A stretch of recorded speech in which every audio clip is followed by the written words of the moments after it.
The Galactic Detention Facility on Zirion Prime was designed to hold the most dangerous creatures in the known universe. Its massive structure floated in the void between three dying stars, a testament to alien engineering that defied conventional physics. The facility's warden, Commander Zethrak of the Vortanian Empire, took pride in his perfect security record. In his 300 years of service, not a single prisoner had escaped from the maximum security wing. The most feared section of the facility was Level Omega, where only the most catastrophically dangerous beings were held. Here, in cells forged from crystallized dark matter and powered by quantum locks, the galaxy's worst nightmares waited out their sentences. Cell Block 7 housed creatures that had destroyed entire star systems, beings whose very existence threatened the fabric of reality itself. But it was Cell 47 Alpha that made even the bravest guards whisper in fear. This cell, larger than most battleships and reinforced with technology from a dozen different civilizations, contained what the prisoners called the Dragon Cell. The name came not from its occupant, but from the creature that had previously been housed there, a massive, reality-warping entity from the Andromeda Galaxy that could reshape matter with its thoughts. That dragon had been the most dangerous prisoner in galactic history. It had taken the combined fleets of 17 different species to capture it, and even then, only after it had consumed 3 solar systems. The battle to contain it had lasted 47 standard years and cost millions of lives. When they finally managed to trap it in the specially designed cell, the dragon had raged for decades, its psychic screams driving nearby guards insane. Then, 6 months ago, something unprecedented happened. The dragon simply vanished. Not escaped, vanished. One moment it was there, hurling telepathic curses at its captors, and the next, the cell was empty. The quantum sensors showed no breach, no dimensional rift, no trace of how something that massive could simply disappear. Security footage revealed nothing. It was as if the dragon had never existed. Commander Zethrak had launched the most comprehensive investigation in facility history. Teams of scientists, mystics, and technicians had examined every molecule of the cell. They found nothing. The disappearance remained a complete mystery, one that haunted the commander's dreams and threatened his reputation across the galaxy. 3 days after the dragon's disappearance, the facility received an unexpected prisoner transfer from Earth. The paperwork was routine, a single human male, no special handling requirements, standard detention protocols. What wasn't routine was the classification level. Maximum security, level Omega. The same designation as the missing dragon. Guard Captain Thane couldn't believe his eyes when he read the transfer orders. A human? In level Omega? Humans were barely past their planetary infancy, hadn't even achieved faster-than-light travel on their own. They were considered a primitive species, barely worth notice by most galactic civilizations. What could one of them possibly have done to warrant placement in the most secure facility in the galaxy? The prisoner transport arrived under heavy escort. 12 Vortanian cruisers and 3-dimensional stabilizers accompanied a simple containment pod. When Captain Thane opened the transfer documents, he found them almost entirely classified. The prisoner's name was listed as Marcus Chun, age 32, origin, Earth. Everything else was blacked out under seals that required authorization from the Galactic Council itself. Marcus Chun didn't look dangerous. He was of average height for a human, with dark hair and calm brown eyes. When they brought him to Cell 47 Alpha, the former Dragon Cell, he walked quietly between his guards, showing no resistance, no fear, no emotion at all. He simply observed everything with those steady brown eyes, as if he was cataloging details for future reference. The transfer was completed without incident. Marcus was placed in the cell, the quantum locks engaged, and the guards retreated to their monitoring stations. Commander Zethrak watched through the security feeds as the humans sat cross-legged in the center of the massive cell, apparently meditating. "Sir," Captain Thane ventured, "with respect, are we certain this is correct? A human in the dragon cell?" Zethrak's 4 arms moved in a gesture of uncertainty. The orders come from the highest levels of the Galactic Council. This human is classified as extremely dangerous, though I cannot fathom why. Perhaps it's some kind of mistake. What neither of them knew was that 3-star systems away, emergency sessions were being held in the capitals of 7 different galactic powers. The Human Defense League, a small organization that most species barely acknowledged, had sent a simple message to every major government. Return him, and we'll consider your world's continued existence a gesture of goodwill. The message had been dismissed as bluster by most recipients. Humans had no significant military, no advanced technology, no political influence. They were a young species that had barely begun to explore their own solar system. What threat could they possibly pose? But deep in the classified archives of each major power, certain files were being urgently reviewed. Files that spoke of human capabilities that defied all known science. Reports of humans who could survive in the vacuum of space, who could manipulate energy with their thoughts, who seemed to possess abilities that bordered on the mythical. These reports had always been dismissed as propaganda or misidentification. Now, with the humans sitting in their most secure facility, some officials were beginning to wonder if those reports might have been true after all. In Cell 47 Alpha, Marcus Chin opened his eyes and smiled slightly. He had been patient for so long, waiting for the right moment. The dragon had served its purpose, and now it was time for the next phase. He looked directly into the security camera, as if he could see through it to the worried faces watching him. "Hello," he said quietly, his voice somehow carrying clearly through the soundproof barriers. "I think we need to talk." Commander Zethrak felt a chill run through his exoskeleton. Somehow, the human's words had reached him directly, bypassing all the facility's communication systems. In 300 years of service, he had never encountered anything like it. As alarms began to sound throughout the facility, Zethrak realized that perhaps placing a human in the dragon cell hadn't been a mistake after all. Perhaps it had been exactly what Marcus Chun had been waiting for. The emergency meeting in Commander Zethrak's office was unlike any in the facility's history. Representatives from 7 different species sat around the holographic conference table, their faces grim with worry. The human had been in their custody for only 12 hours, but already the political situation was deteriorating rapidly. The Terran Defense League has issued formal demands for his immediate release, reported Ambassador Krill, her insectoid features clicking with agitation. They're claiming diplomatic immunity under the Sapient Rights Accord. Commander Zethrak's main eye stalks swiveled to focus on her. Diplomatic immunity? For a maximum security prisoner? That's absurd. More absurd than a human being classified at level Omega in the first place, countered General Vex, his reptilian scales shifting color with stress. I've reviewed the classification protocols. A being only receives that designation if they pose a threat to entire star systems. What could one human possibly do? The question hung in the air like a dark cloud. None of them had an answer, but all of them were beginning to suspect they should have one. Dr. Yelana, the facility's chief xenobiologist, activated a holographic display showing Marcus Chen's cell. The human sat exactly where they had left him, seemingly unbothered by his surroundings. "I've been monitoring his vital signs," she said, her tentacles writhing with nervous energy. "His heart rate, brain activity, everything is completely normal. Too normal. No being should be that calm in the dragon's cell. Maybe humans are just naturally fearless," suggested Captain Thane. "Or maybe," Dr. Yelana continued, "he's not afraid because he knows something we don't." As if summoned by their conversation, Marcus looked directly at the security camera again. His lips moved silently, but somehow every person in the room heard his words clearly. "You're all wondering what makes me dangerous. Would you like me to show you?" The room erupted in chaos. Security officers reached for their weapons, while the diplomatic representatives began shouting contradictory orders. Commander Zethrak raised all 4 arms for silence. "How is he doing that?" he demanded. "All communications to and from that cell are supposed to be blocked." Dr. Yelana's tentacles had gone completely still, a sign of extreme distress in her species.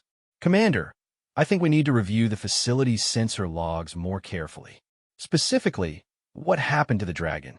20 minutes later, they were gathered around a much larger holographic display showing the detailed sensor readings from the dragon's disappearance. Dr. Yelena manipulated the data with practiced ease, highlighting patterns that had been missed in the initial investigation. "Look here," she said, pointing to a series of energy spikes. These readings occurred in the nanoseconds before the dragon vanished. The patterns are consistent with quantum teleportation, but the energy requirements would be astronomical. It would take the power output of an entire star to move something that massive. "So what are you suggesting?" Commander Zethrak asked, though he was beginning to fear the answer. "I'm suggesting the dragon didn't escape. It was moved by someone or something with access to technology far beyond our understanding." She paused, her large eyes focusing on the image of Marcus Chun. "And I'm suggesting our new prisoner might know more about that than we realize." The implications were staggering. If Marcus Chun had somehow been involved in the dragon's disappearance, it meant humans possessed capabilities that the galactic community had never suspected. It also meant that their most secure facility had been compromised by a species they had considered primitive. General Vec's scales had shifted to a deep orange, indicating extreme agitation. "You're saying this human somehow teleported a reality-warping dragon? That's impossible. 3 months ago, I would have agreed with you," Dr. Yelena replied. "But I've been studying the residual energy signatures in the cell since the human arrived. They're identical to the patterns we detected during the disappearance. Whatever technology or ability was used to move the dragon, it's still active in that cell." Commander Zethrak felt his worst fears being confirmed. "Are you telling me we're housing something that could teleport itself out of our most secure cell at any moment?" "I'm telling you that the energy readings suggest our prisoner could do a lot more than just teleport," Dr. Yelena said quietly. "These patterns indicate manipulation of fundamental forces, gravity, electromagnetic fields, possibly even space-time itself. If these readings are accurate, we're not dealing with technology. We're dealing with abilities that approach the level of cosmic forces." The room fell silent as the magnitude of the situation became clear. They weren't just housing a dangerous prisoner. They might be harboring something that could unravel reality itself. Ambassador Krill broke the silence, her voice barely above a whisper. The Terran Defense League's message wasn't a request. It was a warning. Before anyone could respond, every screen in the facility flickered and displayed the same image: Marcus Chun standing in his cell with his arms crossed. But this wasn't the security feed. This was something else entirely. "Ladies and gentlemen," Marcus said, his voice now coming through every speaker in the facility, "I think it's time we had a proper conversation. You've been wondering what makes me dangerous, and I believe you deserve an answer. You see, 6 months ago, a very large, very angry dragon was threatening to break free from its cell and resume its campaign of destroying worlds. Your security was failing, and in approximately 72 hours, it would have escaped." The security feeds showed guards throughout the facility stopping their work to listen, their faces filled with growing dread. "I was sent here to prevent that from happening," Marcus continued. "The dragon is now safely contained in a place where it can never again threaten innocent lives. Your facility remains secure, your guards remain safe, and several billion beings across 3 star systems remain alive. You're welcome." Commander Zethrak found his voice. "Where's the dragon?" Marcus smiled, and for the first time since his arrival, emotion flickered across his features. Not menace, but something far more unsettling: pity. "The dragon is where it belongs. The question you should be asking is not where it went, but why I allowed myself to be captured so easily." His image flickered, and for just a moment, it seemed to expand beyond the confines of the screen. "You see, Commander, I'm not your prisoner. I'm your guest. And now that we've been properly introduced, perhaps you'd like to know why humanity sent me here." The lights in the facility dimmed, and every being present realized that their understanding of humans, of power, and of their place in the galaxy was about to change forever. The revelation that Marcus Chun was not actually their prisoner sent shockwaves through the facility's command structure. Within hours, emergency communications were flooding in from across the galaxy as news of the humans' true nature spread. Commander Zethrak found himself at the center of a political crisis that threatened to destabilize the entire galactic order. The Altarian Empire is demanding an immediate explanation, reported Communications Officer Dex, his blue skin pale with stress. The Crystalline Collective has recalled their ambassador, and the Vortanian High Command is sending a full investigation fleet. But it was Dr. Yelana's latest findings that truly terrified Zethrak. She had been analyzing the facility's historical records, cross-referencing every major security incident with Earth's galactic contact timeline. "Commander," she said, her tentacles trembling as she presented her data, "I've found something disturbing. Every major containment failure we've had over the past 50 years, the Void Wraith escape, the Nightmare Collective breach, the Chaos Engine incident, they all occurred when Earth was experiencing what they called natural disasters." Zethrak's eye stalks focused intently on her. "Explain." Earth reported massive earthquakes, volcanic eruptions, and electromagnetic storms during each of these incidents. "We always assumed it was coincidence. After all, Earth was barely a Type 1 civilization at the time. But what if it wasn't coincidence? What if those natural disasters were actually humans dealing with threats we never knew about?" The implications were staggering. If Dr. Yelana was correct, humanity had been secretly protecting the galaxy for decades, handling threats too dangerous for conventional containment. They had developed abilities and technologies so advanced that their interventions appeared as natural phenomena to outside observers. Marcus's voice filled the room again, though he remained in his cell. "Dr. Yelana is very perceptive.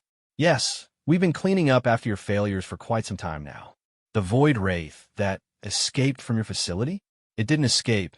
We extracted it before it could consume your guards. The Nightmare Collective that breached containment.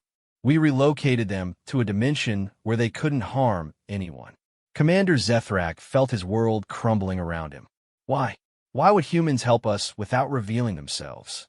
"Because," Marcus replied, his tone gentle but firm, "despite your technological advances, despite your sprawling empires and ancient civilizations, you're still children playing with forces you don't understand.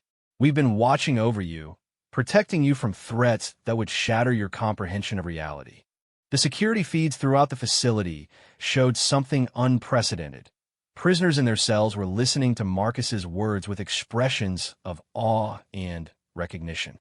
The most dangerous beings in the galaxy, creatures that had terrorized entire star systems, were looking toward the dragon cell with something approaching reverence. Captain Thane noticed this first. "Sir, the prisoners, they're all focused on cell 47 Alpha. It's like they're waiting for something." Dr. Yelana's scanner readings suddenly spiked. "Commander, I'm detecting massive energy buildups throughout the facility. Every secured cell is showing quantum fluctuations identical to what we saw before the dragon disappeared." The truth hit Zethrak like a physical blow. He's not just here about the dragon. He's here for all of them. Marcus's image appeared on every screen simultaneously, but now his appearance had changed subtly. There was an aura around him, a barely visible distortion that seemed to bend light itself. "Very good, Commander. You're beginning to understand. The beings you have locked away here aren't just criminals. They're symptoms of a much larger problem. The galaxy has been infected by entities from dimensions where the very concept of existence operates under different rules. Your containment methods don't actually solve anything. They just delay the inevitable." Throughout the facility, the most dangerous prisoners began to respond to something only they could perceive. The Void Wraiths in Block 12 stopped their eternal screaming. The Entropy Spiders in Block 5 ceased their reality warping dances. Even the Cosmic Horror in Block 1, a being so alien that looking at it directly caused madness, became perfectly still. "What are you doing to them?" Zethrak demanded. "I'm giving them a choice," Marcus replied. "Return to their home dimensions willingly, or be forcibly relocated to a place where they can never again threaten innocent lives." Most of them are actually quite reasonable once you explain the situation properly. Dr. Yolana's instruments were now registering energy levels that shouldn't have been possible within the facility structure. Commander, the quantum fields are approaching critical levels. If this continues, the structural integrity of the facility itself might be compromised. But instead of destruction, something miraculous began to happen. One by one, the most dangerous prisoners in the galaxy simply faded from their cells. Not explosively, not violently, but gently, as if they were dissolving into light. The energy readings stabilized, the structural stress decreased, and within minutes, levels 7 through 12 were completely empty. Where did they go? Captain Thane whispered. Marcus's expression grew distant, as if he was perceiving events across vast distances. Oh, mostly. A few required more permanent solutions, but they're no longer anyone's problem. Your facility is now actually safe for the first time in its existence. The magnitude of what had just occurred was almost incomprehensible. In less than an hour, a single human had solved containment problems that had plagued the galaxy for centuries. He had neutralized threats that entire fleets couldn't handle, and he had done it without violence or destruction. Commander Zethrak found himself asking the question that everyone was thinking, "What are you?" Marcus was quiet for a long moment, and when he spoke, his voice carried the weight of ancient knowledge. "We are what your species will become, given time and proper guidance. Humanity discovered long ago that consciousness itself is a fundamental force of the universe, as real and measurable as gravity or electromagnetism. We learned to harness it, to use it to transcend the normal limitations of physical existence." Dr. Yolana's tentacles were now moving in patterns that indicated deep thought. The energy signatures we've been detecting, they're not technological at all. They're biological. You're manipulating reality through sheer force of will. Not just will, Marcus corrected. Understanding. When you truly comprehend the nature of existence, when you see the underlying patterns that connect all things, you can work with those patterns instead of against them. What appears to be supernatural power is actually just advanced science applied through consciousness rather than machinery. The implications were staggering. If humanity had achieved this level of development, it meant they were essentially a post-physical species, beings who had transcended the normal limitations of matter and energy. They were, quite literally, evolved beyond anything the galaxy had ever encountered. Why reveal this now? Zethrak asked. Why show us your true nature? Marcus's expression grew serious. Because the galaxy is approaching a crisis point. The entities you've been trying to contain are just scouts for something much larger. There's a force moving between dimensions, something that consumes entire realities. It will reach this galaxy soon, and when it does, you'll need to understand what you're truly fighting. The room fell silent as the weight of his words settled over them. They had thought they were dealing with local threats, manageable problems that could be contained through superior technology and careful planning. Now they learned that their entire reality was under threat from something beyond their comprehension. How long do we have? Commander Zethrak asked, dreading the answer. Marcus looked directly at him, and for the first time, Zethrak saw genuine concern in the human's eyes. 18 months, maybe less. But don't despair, Commander. Humanity didn't develop our abilities just to save ourselves. We developed them to save everyone. As if to emphasize his point, the facility's sensors detected something approaching from deep space. Ships were arriving. Not warships, but vessels unlike anything in the galactic databases. They moved without visible propulsion, their hulls seeming to bend space around them. The cavalry has arrived, Marcus said with a slight smile. I think it's time we had a proper conversation about humanity's place in the galaxy. And, more importantly, about how we're going to teach the rest of you to fight for your survival. The arrival of the human fleet changed everything. Within hours, representatives from every major galactic power were either en route to Zirian Prime or participating in emergency holographic conferences. The ships themselves defied all known principles of physics, They appeared to exist partially outside normal space-time, their surfaces rippling with energies that made experienced engineers weep with frustration. Commander Zethrak found himself hosting the most important diplomatic gathering in galactic history, and he was completely unprepared for it. The main conference chamber had been hastily converted to accommodate representatives from 43 different species, each more agitated than the last. "This is an act of war," roared Supreme Admiral Carex of the Draconian Empire, his massive form barely contained within the chamber's reinforced walls. "No species has the right to hide such capabilities while pretending to be primitive." "With respect," countered Ambassador Selene of the Pacifist Confederation, her ethereal form shimmering with distress. "If humanity has truly been protecting us all this time, perhaps we should be grateful rather than hostile." Dr. Yolana had spent the last 6 hours analyzing the new arrivals, and her findings had shaken her to her core. "Ladies and gentlemen," she announced, her voice barely steady, "I've completed preliminary scans of the human vessels. The energy readings are unprecedented. A single one of their ships appears to have the power output equivalent to our entire facility."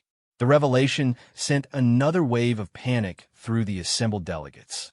If humanity had been holding back such massive capabilities, it meant every military assessment, every strategic plan, every assumption about galactic power balance was completely worthless.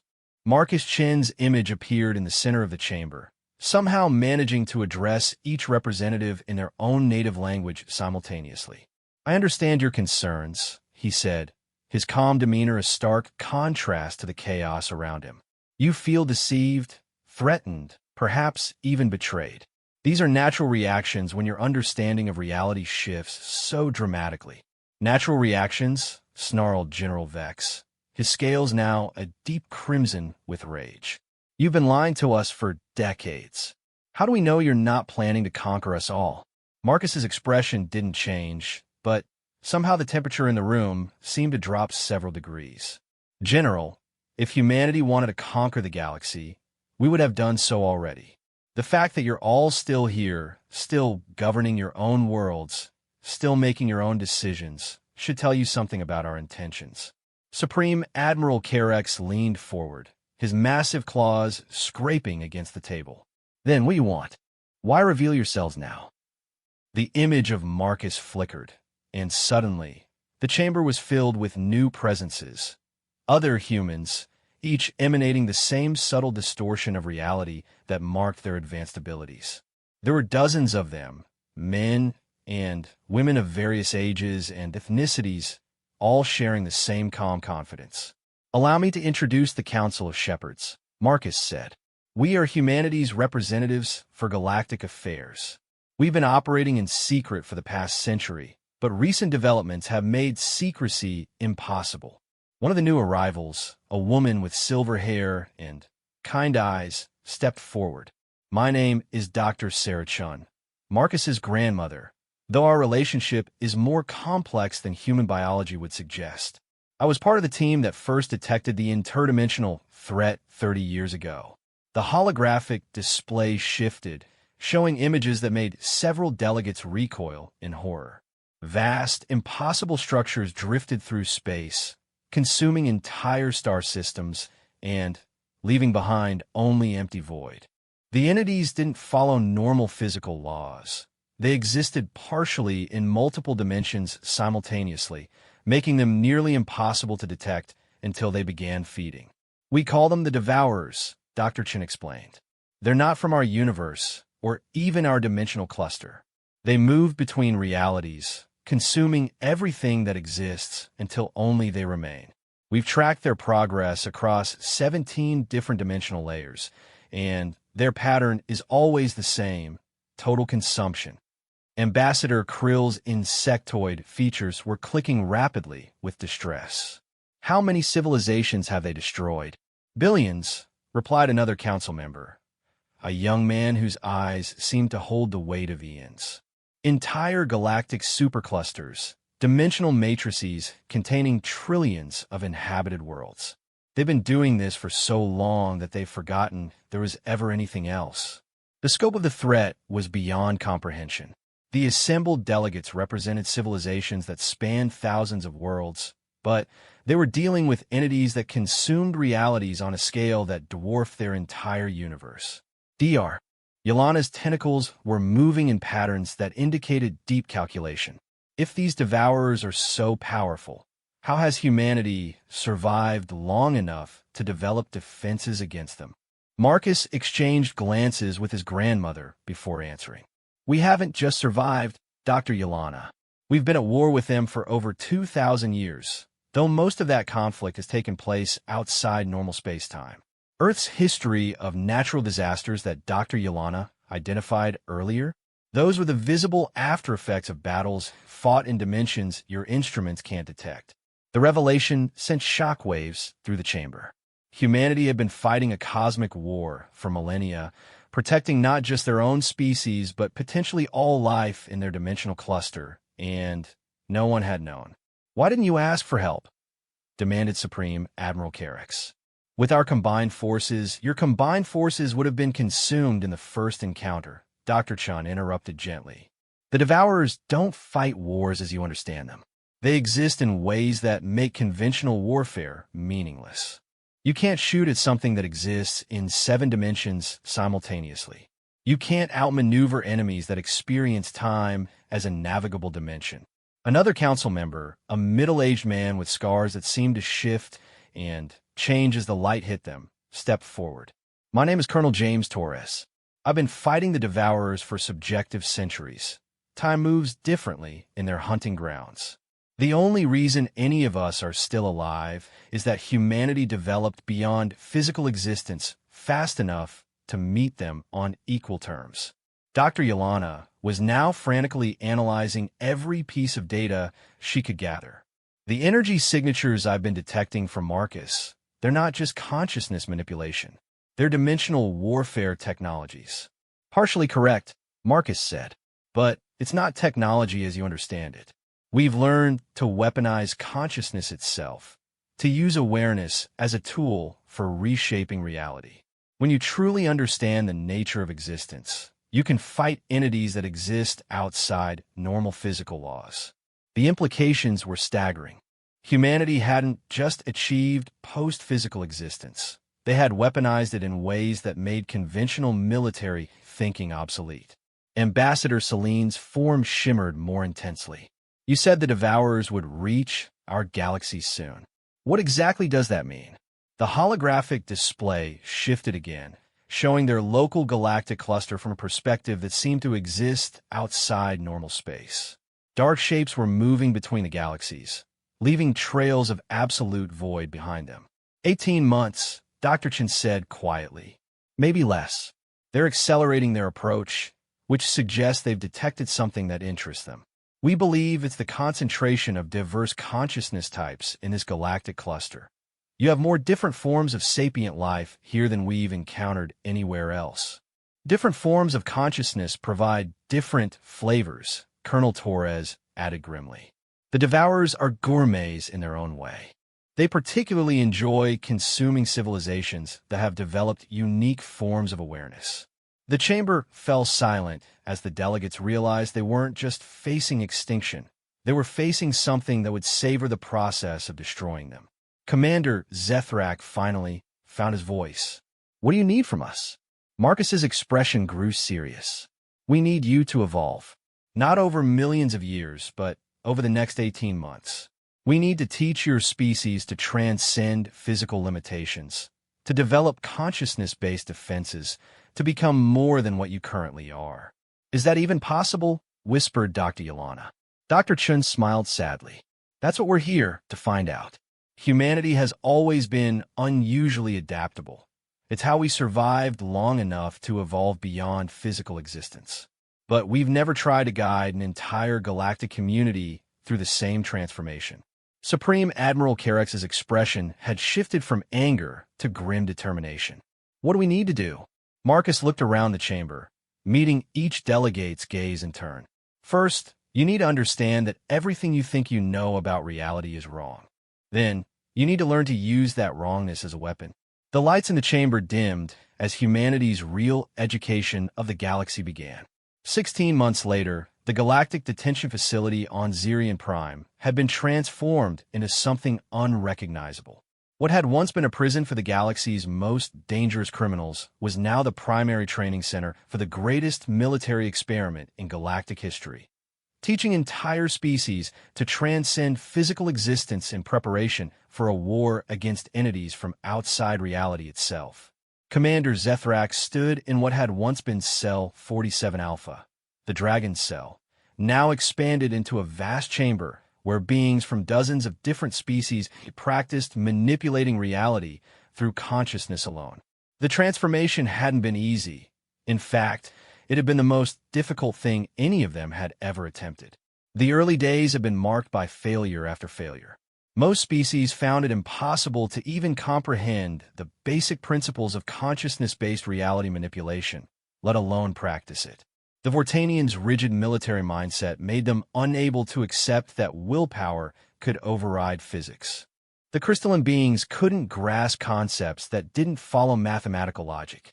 The energy-based species struggled with ideas that required biological-style intuition. But gradually, breakthrough by breakthrough, they had begun to succeed. Dr. Yelena had been among the first non-humans to achieve basic reality manipulation, using her species' natural empathic abilities as a foundation for consciousness expansion. Captain Thane had developed an unexpected talent for dimensional perception, while General Vex had discovered he could manipulate gravitational fields through focused anger. The Council of Shepherds had worked tirelessly with each species, finding unique approaches that matched their biological and psychological patterns. They discovered that military discipline could be channeled into reality manipulation, that scientific curiosity could be weaponized against dimensional threats, that even the most alien forms of consciousness could be trained to transcend their original limitations. Status report, Zethrak requested as he surveyed the training chamber. His own transformation had been particularly dramatic. His species' multiple eye stalks now allowed him to perceive across several dimensions simultaneously, making him an incredibly effective scout for interdimensional threats. Dr. Yelena approached, her tentacles now crackling with barely visible energy that bent light around them. We have approximately 40% of the participating species achieving basic consciousness manipulation. Another 30% have shown significant progress. The remaining 30% are. She paused, struggling with fundamental conceptual barriers. Marcus Chun materialized beside them, not walking up or teleporting, but simply becoming present in a way that still made Zethrak's brain hurt to contemplate. The struggling 30% may be our most valuable assets, he said. Their resistance to consciousness expansion often stems from having consciousness types that are inherently more stable in multidimensional environments. They'll be our anchors when reality starts becoming fluid during combat. The training had revealed something unexpected about galactic diversity. Each species brought unique perspectives to consciousness manipulation, creating a combined force that was potentially more powerful than humanity's individual capabilities. The Draconian Empire's natural aggression allowed them to weaponize reality distortion in ways humans had never considered. The Pacifist Confederation's emphasis on harmony let them stabilize dimensional fluctuations. Even the most militaristic species contributed vital capabilities to the collective defense. Sir, Captain Thane called from across the chamber. We're receiving the first reports from the outer monitoring stations. The holographic display activated, showing the galaxy's edge where humanity's most advanced scouts maintained watch for the Devourer's approach. What they saw made everyone in the chamber go silent. The Devourers had arrived. They appeared as vast, impossible shapes that hurt to look at directly, even through dimensional filters. They moved through space like living wounds in reality, leaving trails of absolute nothingness behind them. Where they passed, stars simply ceased to exist, not destroyed or consumed, but erased so completely that they had never existed at all. How long until they reach inhabited systems? Zethrak asked, though he dreaded the answer. 72 hours, replied Dr. Chun, materializing from what appeared to be a different dimension entirely. They're moving faster than our worst-case projections. Something has definitely attracted their attention. Marcus studied the incoming threat with the calm that Zethrak had learned to associate with humanity's most dangerous moments. They're coming directly for us, not following their usual spiral consumption pattern, but moving in a straight line toward the galactic center. Toward us, Dr. Yelena observed. They know what we've been doing here. The realization sent chills through everyone present. The Devourers weren't just following their normal feeding patterns. They were specifically targeting the location where multiple species had begun developing consciousness-based abilities. Either the training itself had attracted their attention, or they recognized the threat that such development represented. All non-essential personnel are being evacuated, announced Colonel Torres as he phased into the chamber. Military volunteers and species representatives will remain for the defense, but we're not risking civilian populations. Supreme Admiral Carex's voice boomed through the communication system from his command ship. The combined fleets are taking positions at the system's edge. We'll buy you as much time as possible. Marcus and his grandmother exchanged glances that held entire conversations. The conventional fleets won't be able to slow them down significantly, Dr. Chan said gently. The Devourers exist partially outside normal space. You can't fight them with ships and weapons. Then, what do we fight them with? Demanded General Vex, his scales shifting through multiple colors as he struggled with concepts that still challenged him. Marcus looked around the chamber at the assembled beings. Dozens of different species, each in various stages of consciousness development, each bringing unique perspectives and abilities to the collective defense. We fight them with everything we've learned, everything we've become, and everything we're still becoming. The training chamber began to transform again as the assembled beings prepared for combat. Reality became fluid around them as different species activated their newly developed abilities. Gravity shifted and twisted as the Draconians weaponized their aggression. Dimensional barriers rippled as the crystalline collective applied their mathematical precision to reality manipulation. Time itself seemed to stutter as the energy-based beings learned to navigate temporal dimensions.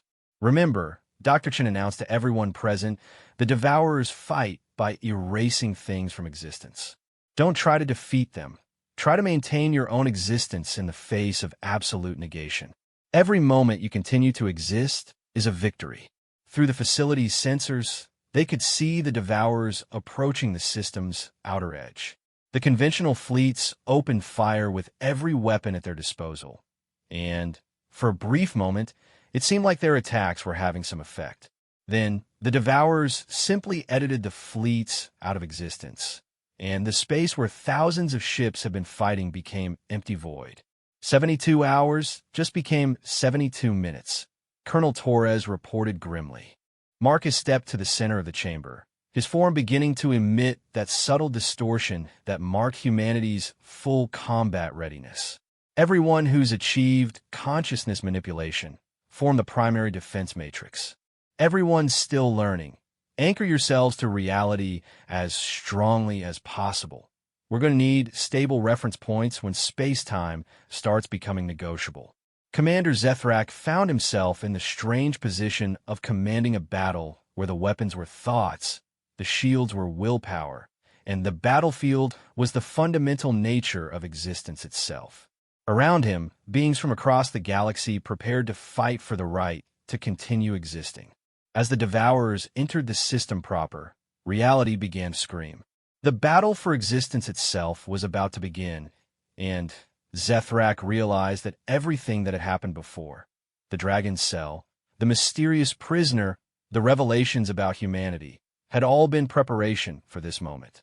They were no longer guards, and prisoners, predators, and prey, or even different species with competing interests. They were consciousness itself, preparing to defend the right to exist against entities that sought to return all of reality to primordial void. And, surprisingly, as the first waves of existential negation washed over the facility and began erasing pieces of reality around them, Zethrak found himself smiling. Humanity had taught them to transcend their limitations, But in doing so, they had discovered something even more powerful. They had taught them to fight as one. The Devourers might consume realities, but they had never faced a reality that refused to be consumed. Today, they would learn what happened when an entire galaxy's worth of consciousness decided to defend its right to exist. The real battle was just beginning.